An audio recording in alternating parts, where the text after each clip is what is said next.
Davi é na Bíblia um símbolo para nós de alguém que agradou a Deus, entendeu a vontade de Deus. E eu quero ler para você, para sua meditação agora, o Salmo 48, onde Davi expressa algo que deve estar no nosso coração também, esse projeto de vida dele.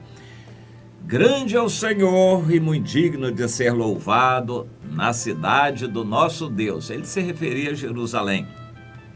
Seu santo monte, belo e sobranceiro, é a alegria de toda a terra. O Monte Sião, para os lados do norte, a cidade do grande rei. Na verdade, o grande rei aqui na terra era o Davi. Este é um cântico de Coré, os filhos de Coré, que eram discípulos de Davi. Eles podiam se referir a Davi aqui na terra, mas que em última análise estavam se referindo a Deus, que é, na verdade, o grande rei acima de Davi. E continua: nos palácios dela, Deus se faz conhecer como alto refúgio. Em Jerusalém, onde Deus está, Deus é refúgio para o seu povo, no meio de crise, de insegurança, de assaltos e crimes para todo lado e arrastões.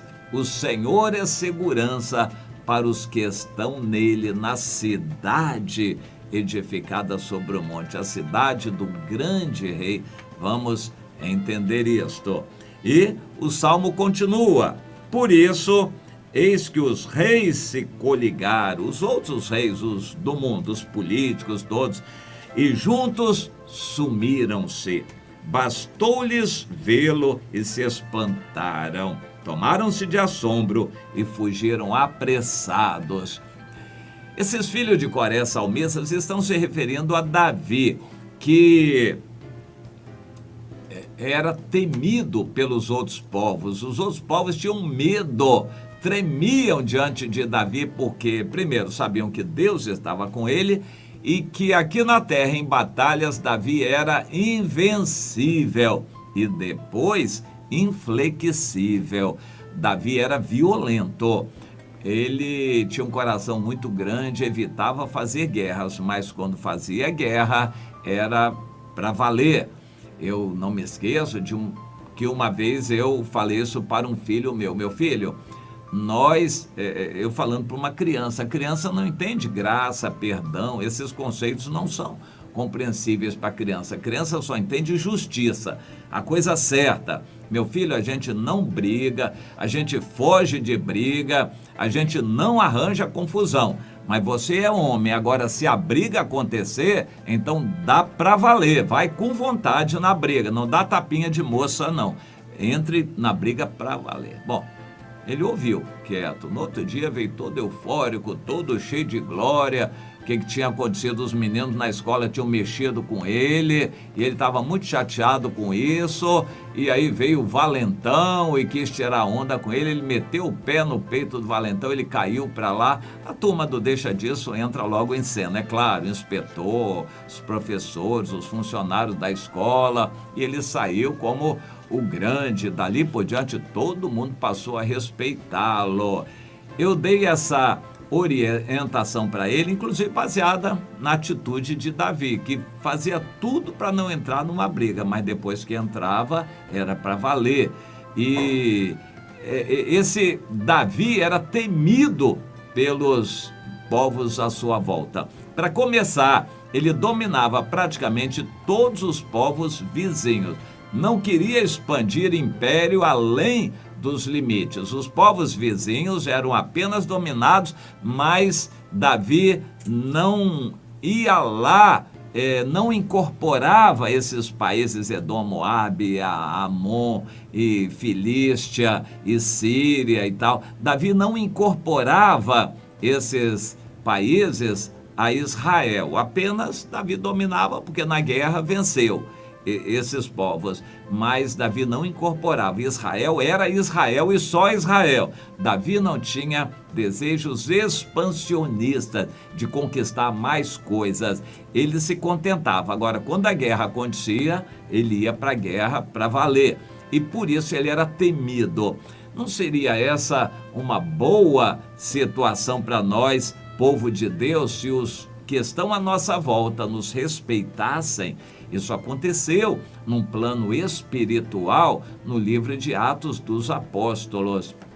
Os cristãos estavam buscando a Deus, dos de fora ninguém ousava a chegar-se a eles, mas respeitavam com todo respeito, porque sabiam que Deus estava no meio dos cristãos. E então o salmista continua, dos filhos de Coré: os inimigos se encheram de terror, sentiram dores como de parturiente, e o Senhor destruiu o poder deles diante de Israel. E então, como nós temos ouvido dizer, assim nós estamos vendo na cidade do Senhor dos Exércitos, que Deus a estabelece para sempre. Pensamos, ó Deus, na tua misericórdia no meio do teu templo, e como o teu nome, ó Deus, assim o teu louvor se estende até aos confins da terra. Alegre-se o monte Sião, exultem as filhas de Judá, por causa dos juízos do Senhor.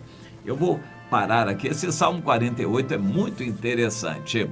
E eu faço referência a Mateus, no capítulo 5, versículos 13 e 14. Jesus diz que não se pode esconder uma cidade edificada sobre um monte. Assim brilha também a nossa luz diante dos homens. Deus nos colocou para sermos um povo temido pelo mundo. O mundo tem que nos respeitar. Satanás é que tem que ter medo de nós, não nós de Satanás. O povo de Deus não tem que ter medo de bala perdida, nada disso. Nós temos que amar os bandidos e querer evangelizá-los, orar por eles. Quando o bairro está perigoso, é que os cristãos nesse bairro não estão orando a Deus, não estão funcionando como sacerdotes. Deus nos coloca para salgar o ambiente. E a obra de Deus tem que ser tão pujante num local que até os bandidos têm que respeitar a obra de Deus. Os que estão à nossa volta, as autoridades, têm que saber que Deus está no nosso meio. Nós temos que andar de cabeça erguida, por isso temos que estar concertados com Deus, em oração e na presença de Deus, orando, intercedendo pelo ambiente à nossa volta, pelo bairro, pela cidade. É isso que Deus quer, que a igreja seja uma bênção para a cidade. Do jeito que as coisas estão, os crentes não estão nem sabendo disso, nem ligando para isso, também não leem a Bíblia, e os líderes não estão pregando isto, porque eles estão interessados em faturar dinheiro, em fazer promoção e ficarem famosos, e estão com uma agenda que inclui apenas promoção de bênçãos e oração para Deus abençoar pessoas. Eles não estão preocupados em obedecer a Deus e salgar a terra, exercer o sacerdócio cristão em favor do seu bairro, em favor da cidade onde você está. Este é trabalho que Deus entregou para nós cristãos, o sacerdócio em favor da nação, em favor da cidade. Comece a entender isso e caminhar nessa direção, e junte-se com outros para buscar esse padrão, e que os de fora olhem para nós com respeito, sabendo que Deus está no nosso meio. Você acha impossível isso em nossos dias? A fé nos permite crer nisso, e eu estou caminhando nessa direção também.